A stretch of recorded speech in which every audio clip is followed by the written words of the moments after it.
que tengo en línea a Jorge Donofrio, al senador Jorge Donofrio. Buen día, Jorge, ¿cómo estás? Guillermo Coderton te saluda. Guillermo, muy buenos días. Buen día. Bueno, Jorge, hemos hablado, por supuesto, con vos muchísimas veces del tema seguridad, pues es un tema que te preocupa puntualmente y mucho, ¿no? Y que desde el Frente Renovador se está haciendo y se hizo y se plantearon muchísimas cosas, inclusive durante la campaña, ¿no?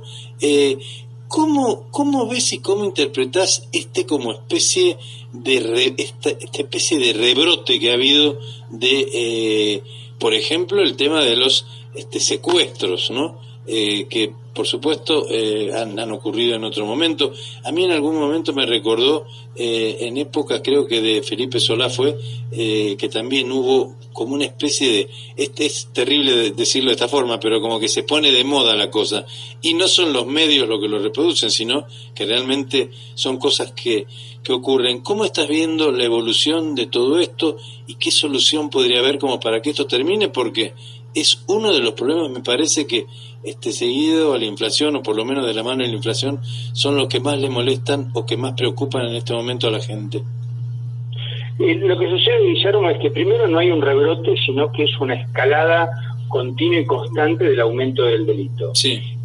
Lo que sucede es que esto es como una enfermedad que va teniendo diferentes síntomas, como la fiebre, como el dolor de cabeza. Sí. Bueno, los delitos principales son el tráfico de drogas, la trata de personas, el tráfico de armas, que son los tres principales haces de delitos en el mundo. Sí, sí. Después esto va mutando rápidamente. Vos hablás de los secuestros extorsivos del 2001, ¿no? En el gobierno de Felipe Solá, pero son totalmente diferentes a los secuestros express de ahora, porque esos eran secuestros de larga duración. Sí, estos son cortos. Recordemos Nine, recordemos Bloomberg, uno bien resuelto, el otro lamentablemente terminó con la vida de Axel Bloomberg.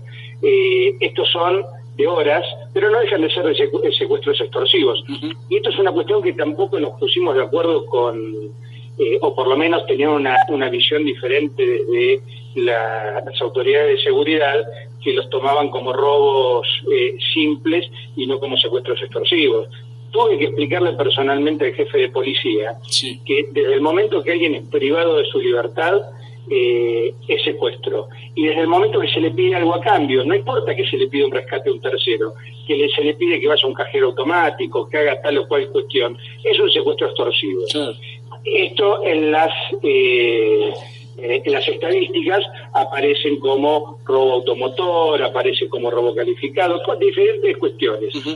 La ministra Bullrich, cuando se refiere a que bajó el 27% del secuestro extorsivo, lo hace solamente en base a los secuestros de larga duración, que son los que sí toma la justicia federal a su cargo. Por el resto, tramitan en la justicia ordinaria de la provincia de Buenos Aires. Claro. Entonces, es muy difícil explicarle a la gente que esto es un jueguito de palabras o una cuestión ni siquiera de técnica procesal, sino de vivo, de tratar de manipular las estadísticas, pero lo cierto es que la gente está sufriendo el delito todos los días. Pero además no es el único delito que ha crecido, han crecido muchos otros, y lo que le estamos reclamando al gobierno es que justamente escuchen las propuestas, que nos sentemos a trabajar. Y sí tengo que decir en defensa del gobierno provincial, o a favor del gobierno provincial, que después de la presentación que hemos hecho, nos hemos reunido con la gobernadora y con el ministro y nos han escuchado. Después de que esto tenga un correlato es otra historia, pero sí nos han escuchado y han entendido nuestra posición. Esto es importante porque realmente el tema de la inseguridad me parece que debería ser una cuestión de Estado. Primero, porque la verdad que esto se arrastra desde hace muchos años, no se encuentran soluciones y uno lo que ve es que cada vez se agrava más y la gente cada vez está más preocupada. Me parece que es un buen síntoma el hecho de que desde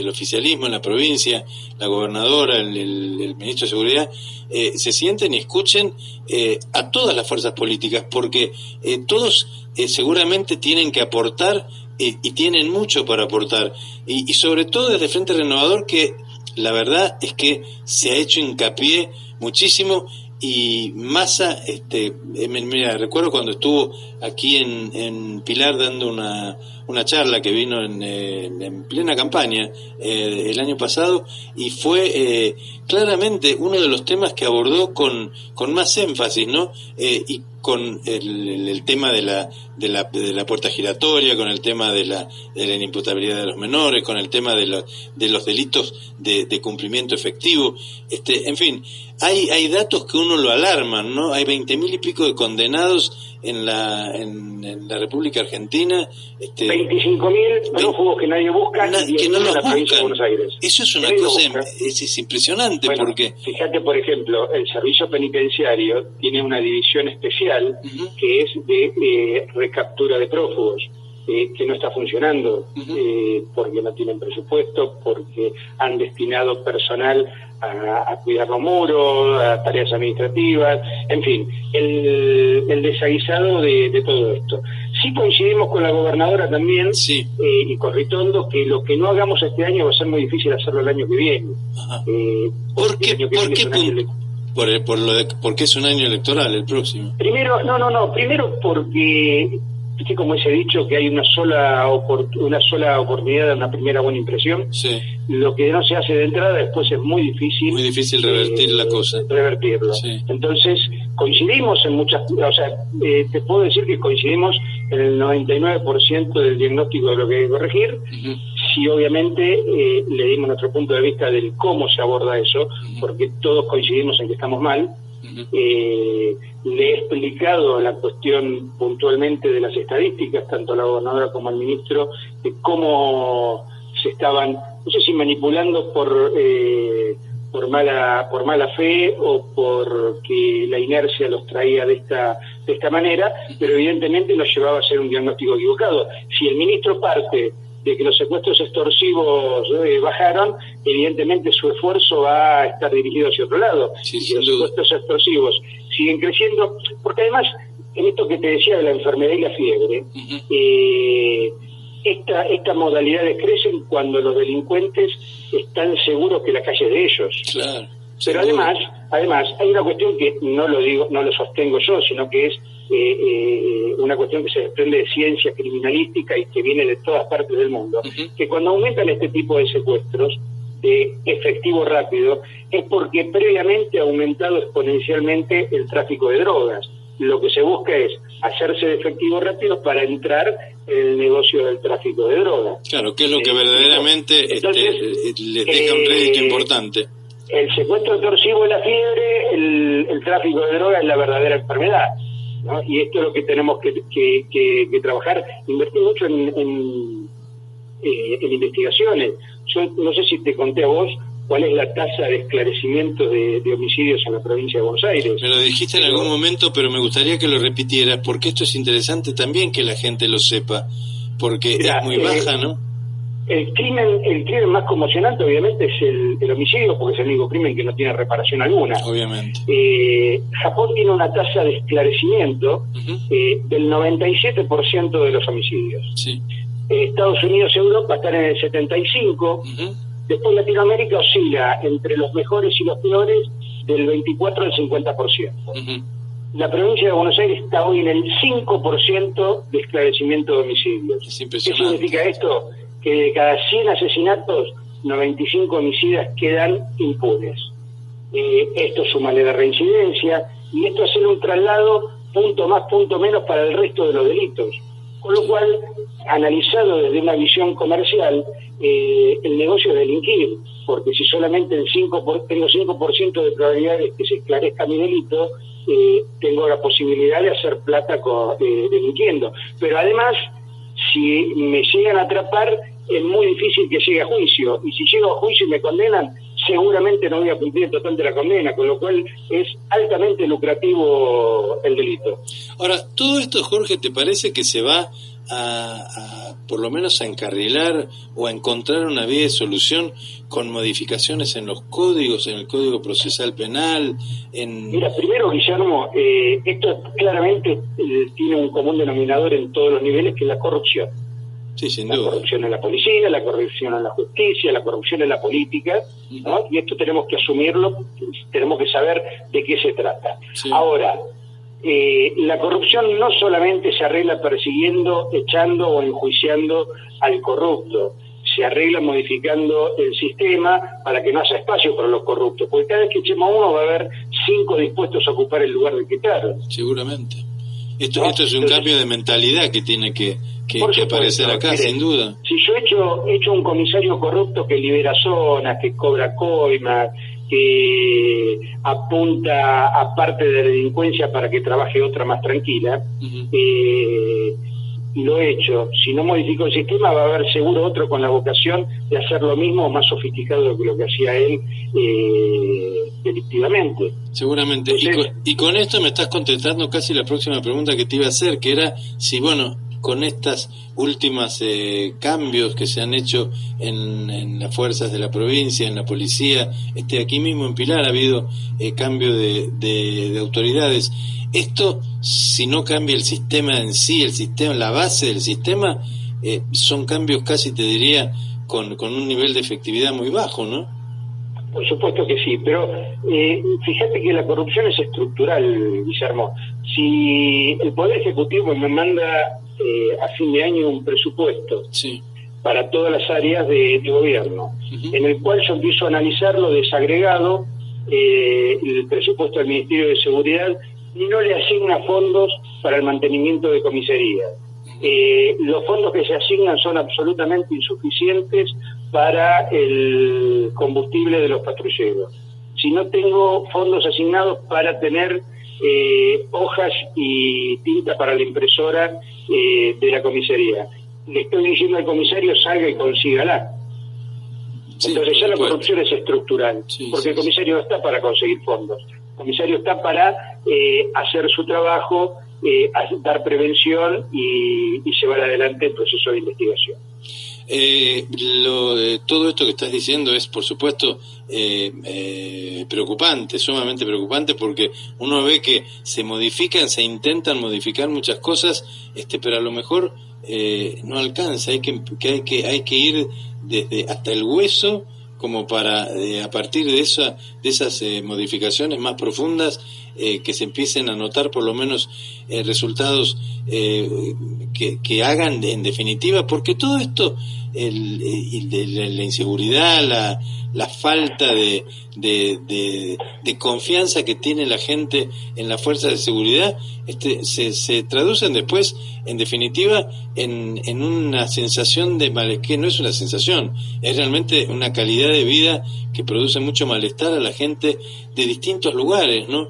Porque esto pasa en lugares más poblados, menos poblados, hay distritos que son o están más castigados, pero en líneas generales en casi todas partes la gente tiene como una reacción siempre de miedo frente a alguien que se le acerca en algún momento, porque da por sentado que lo puede, o que puede ser un delincuente en potencia, y esto es la verdad que se hace muy muy difícil vivir así, ¿no? A eso sumale el miedo a la misma policía o la desconfianza con el sistema de justicia. Pero ¿sabés qué he aprendido en el último tiempo, Guillermo? Sí. Justamente de hablar con los que verdaderamente saben.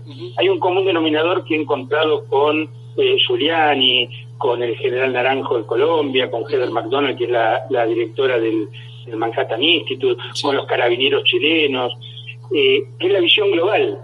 La visión global del problema. No sé, si yo quiero solucionar la corrupción echando a los corruptos nada más no me sirve. Si yo no ataco todo el problema de la inseguridad, de la justicia, que también provoca la inseguridad, porque si tengo 25.000 prófugos que nadie busca, evidentemente estoy atentando contra la prevención, ¿no es cierto? Aunque la justicia diga que no se dedica a la prevención.